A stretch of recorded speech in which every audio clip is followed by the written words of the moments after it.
Style. 2. We talked last time about the beginning of the sentence. Now we're going to talk about the end.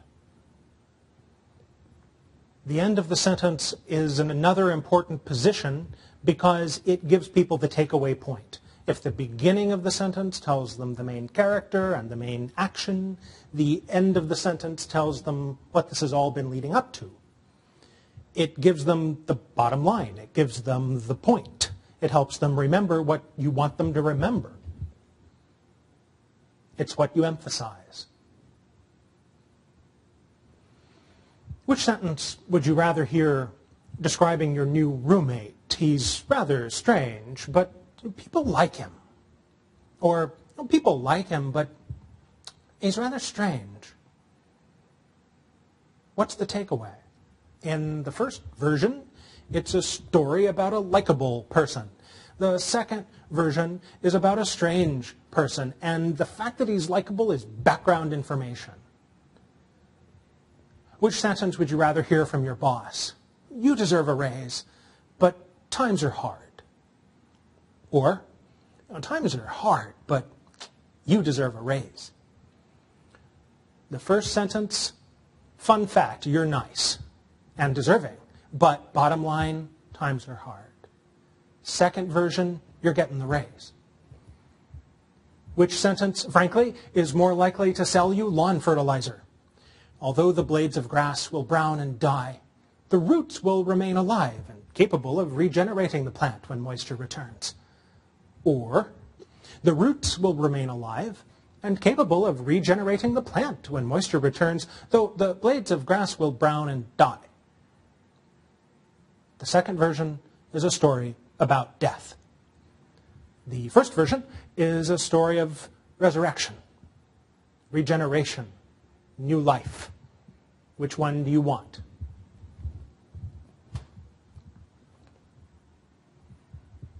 Here's a thought. Both these are true, by the way. Which sentence emphasizes the generosity of my great nation? Of all countries, the U.S. gives the largest dollar amount to foreign aid, but, in fact, this represents a much smaller percentage of GDP compared with other nations giving. Gross domestic product. In fact, it represents a much smaller percentage of our GDP compared with other nations giving. But of all countries, the U.S. gives the largest dollar amount to foreign aid.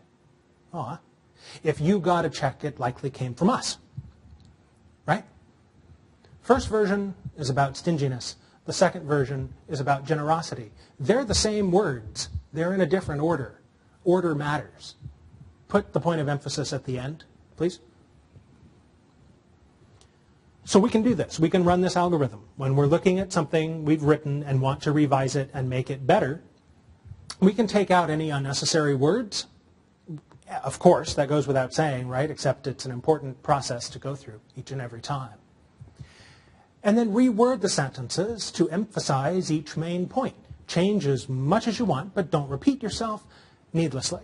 And don't leave out important information. For example, with the tightening of state funding for education, budget cuts seem inevitable for schools nationwide these days. Okay, first step, any unnecessary words, maybe at the end, right? We really want to keep the end clear of any dead wood. We don't want anything at the end of the sentence that's going to clutter the main point. These days feels extra. It's the present tense. We know we're talking about these days, so get rid of these days. But then, what do we want to emphasize? If you want to emphasize that this is a nationwide problem, put nationwide at the end. But if you want to emphasize the states, maybe you're writing a paper about state government, put the emphasis on the states. How would you do it? Move the states to the end. Though budget cuts seem inevitable nationwide in today's schools, the cause lies with state funding for education, or with state legislators, even better. Maybe we can put some humans into this story. How about this? By refusing to put a patent on his polio vaccine, Jonas Salk forfeited a profit that Forbes has estimated at $7 billion. But, emphasis, he's hailed as an international hero for safeguarding the health of all people. This is true. What if we wanted to emphasize sacrifice rather than legacy?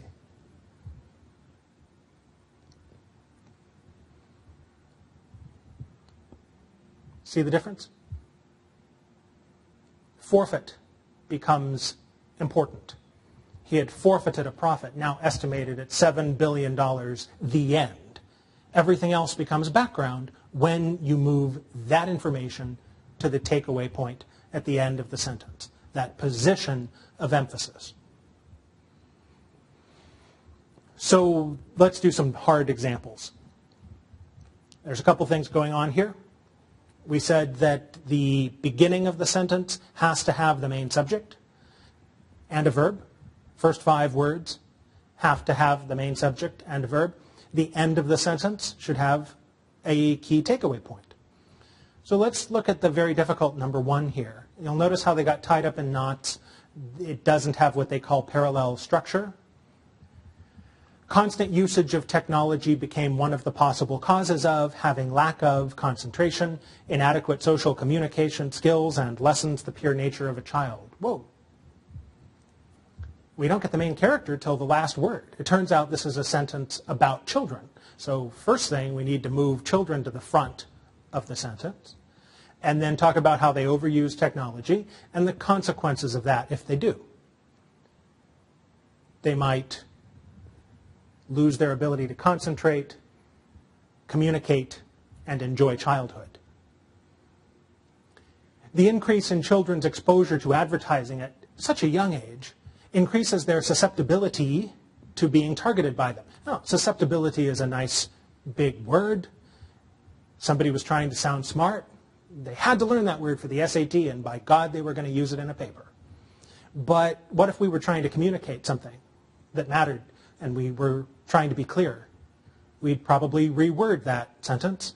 For one thing, we would identify who's responsible for the children. The children are not running free on the meadows. So we need a human in there somewhere. Who is responsible for the children? Put that character back in, and then give us a key takeaway point at the end. Another effect of video games, number 3, is the fact that they correlate to obesity. Okay. So we need a word for people who play video games. I won't take you through number 4 and number 5. You can do those on your own. But 1, 2, and 3 might look something like this. When children overuse technology, they can lose concentration, fail to communicate well, and even stop enjoying childhood. Oh, wow. Big takeaway point there. And you can see I've put the last 5 words in red. The earlier that parents expose children to advertising, the better that advertisers can target the kids. Gamers may tend to gain weight. Okay. So think of that in red when you're looking at your own papers. Just mentally highlight the end of each sentence and think, okay, is there some key point there, or does it kind of trail off? Are my sentences ragged at the end, or are they pointed? They should have a point. Make sure there's no clutter at the end of the sentence. Put that key information there. And then I want to suggest to you, leading into our next segment, this position of emphasis scales up. The paragraph has the same kind of structure. It has a topic at the beginning. Yes, it does, of course, we know that. It also has a main point at the bottom. The bottom line of your paragraph should be its bottom line, its key point. You maybe know this, but I also want to suggest to you that there's an internal structure to the paragraph as well, beyond just the beginning and the end. And so we will look at that next time. Thanks.